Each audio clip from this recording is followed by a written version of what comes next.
word, O Lord, is truth. Consecrate us in the truth.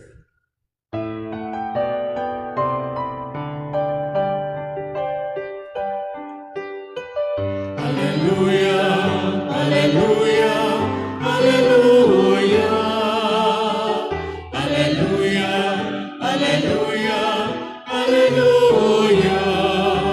Hallelujah, hallelujah.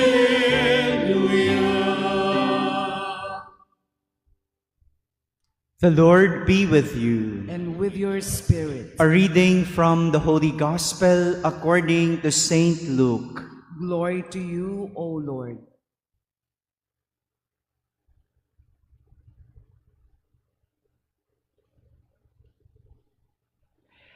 Jesus told his disciples a parable. Can a blind person guide a blind person? Will not both fall into a pit?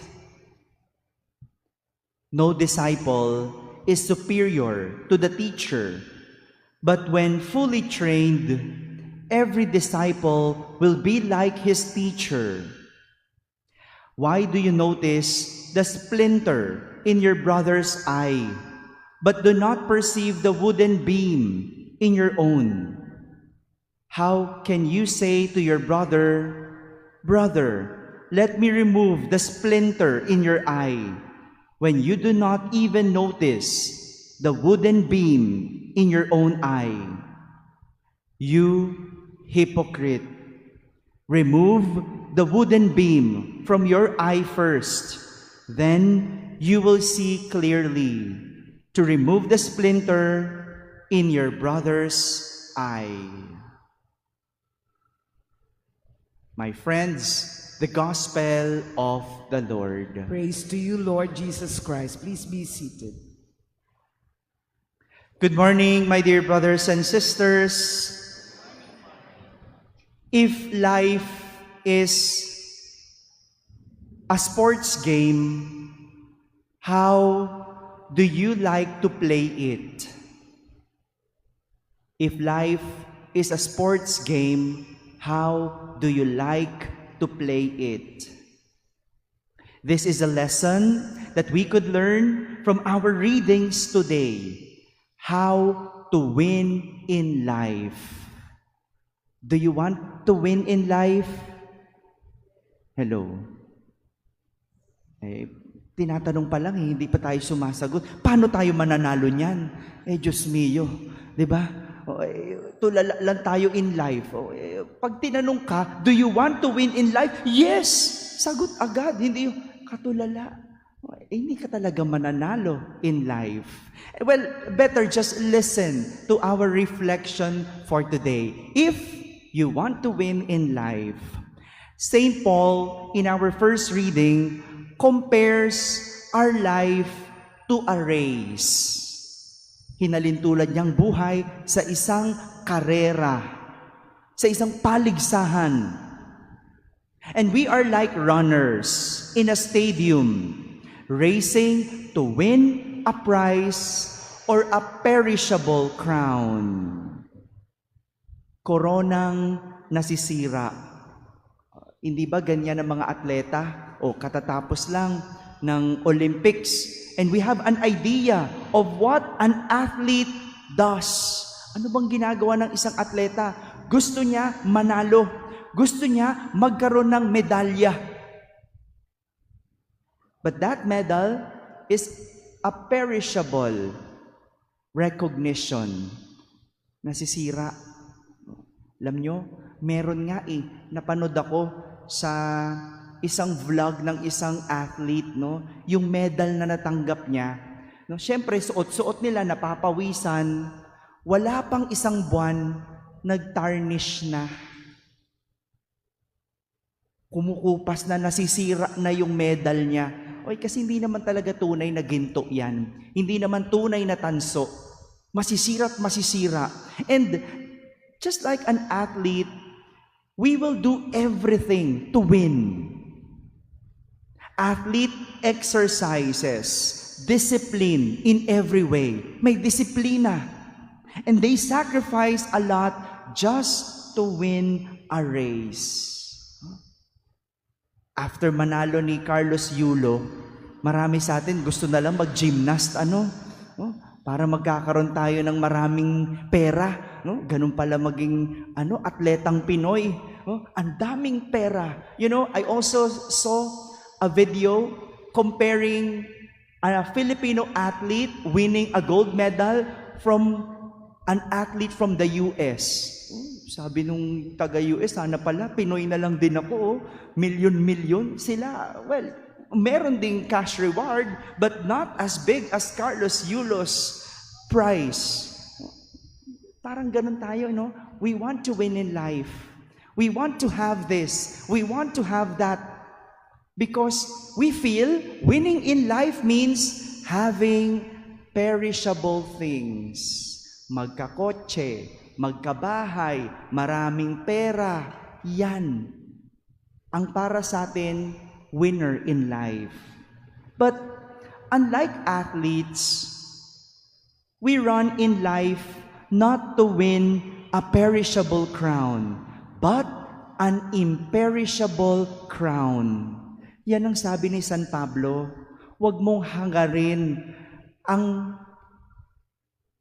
premyong nasisira, kundi yung hindi nasisira. Hindi tayo naghahangad lang ng bagay na panandalian, kundi pang magpakailanman. Like athletes, we do everything, not only to win the race, but to finish our race. There is a discipline that needs to follow for us to win. There's a discipline in every race. We sacrifice by dropping things that will not help us finish our race. Lahat ng mga nakakabigat sa atin, lahat ng nakakasama, lahat ng hindi maganda, inaalis natin para matapos natin ang laban. Ang galit, alisin. Ang inggit, alisin. Ang tampo, selos, lahat ng hindi makakaganda, alisin para matapos mo ang iyong karera. Hindi lang manalo, matapos mo. Pero higit sa lahat, ang tunay na atleta, hindi lang kinakalaban ang iba para manalo, kundi kinakalaban ang sarili para lalong maging mabuti at hinihigatan ang sarili para sa ikauunlad ng sarili. Ang isang athlete na naglalaro ng pabilisan na palakasan, hindi tinatalo ang kalaban, tinatalo ang sarili. Di ba yung swimmer? Tinatalo niya yung sarili niyang record kung gaano siya kabilis. Ganon din yung mga tumatakbo. Lahat ng pabilisan, you don't beat others. That's a bonus. But when you exercise, you beat your own record. Kung ngayon tumakbo ka ng 1 minuto, bukas tatakbo ka ng less than 1 minute. Ganyan ang atleta. Para mag-improve, he does not beat others, but he beat his own self to improve. A real athlete does not compete with others, but more so compete with himself. This is also what Jesus is referring to in our gospel when he tells a parable about a blind man. He asks a question, can a blind person guide a blind person? Anong sagot? Kaya bang akayin ng bulag ang isa pang taong bulag? Definitely the answer is no. A blind person cannot guide another blind person, just as an athlete cannot teach himself. Di ba ang atleta, merong coach? Ang atleta, hindi lang naman sarili niya ang ginagamit niya para mag-improve. He has a coach. He has a team. He needs someone to guide him or someone who would see his faults for him to improve. Marami sa atin nagdudunong-dunungan sa buhay. We don't listen to others. We don't have teachers but ourselves. Akala mo alam na ang lahat sa buhay. Hindi nakikita ang sariling mali, pero nakikita ang mali ng iba. Hindi natin maitatama ang mali ng iba kung sarili nating mali ay hindi natin nakikita. My dear brothers and sisters, in life, we all want to win. But remember, lumaban ng patas. Fight fairly. My dear brothers and sisters, in life, we race not to compete with others, but to improve by competing with ourselves.